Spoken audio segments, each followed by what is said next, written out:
Pour 2026-2027, on aura un nouveau format. Et franchement, un championnat à l'ancienne, avec 18 clubs, pas de play-off, pas de play-down, c'est ce qu'il fallait. C'était dans l'air déjà depuis un petit temps. Tu vois, il y avait plusieurs formats qui étaient proposés. Un peu plus d'un tiers ont voté ce nouveau format qui comprendra 18 équipes en première division. Il n'y aura plus de play-off, plus de play-down, c'est ce qu'il fallait. Clairement, moi je suis pour.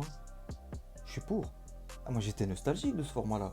Ah, les playoffs pour moi, ça n'a pas été fait pour qu'il y ait du suspense dans le championnat. Ça a été fait pour la billetterie. Et c'est ça aussi qui leur fait mal, tu vois. Parce qu'on touche à leur portefeuille. Bien évidemment, il est plus intéressant de faire un abonnement pour une phase classique, puis un abonnement pour les playoffs.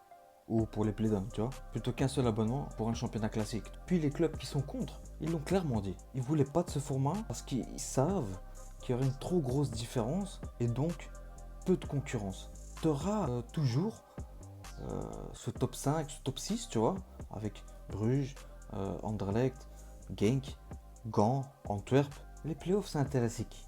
Les clubs qui n'ont aucune chance de base d'être champions dans un championnat classique. Les clubs qui n'ont aucune chance d'aller en Europe avec un format classique. T'es pas bon, c'est tout. T'as fait une mauvaise saison, tu t'es fait taper toute l'année. Tu descends, c'est tout. Pourquoi un play-down pour éviter une descente? Et au final, la saison d'après, tu descends quand même. Si l'année où tu descends, tu fais un bon recrutement, tu travailles bien, tu gagnes des matchs, tu remontes. C'est tout. C'est logique. Pour 2026-2027, on aura un nouveau format. Et franchement, un championnat à l'ancienne, avec 18 clubs, pas de play-off, pas de play-down. C'est ce qu'il fallait. Cette fois c'est nous, hein.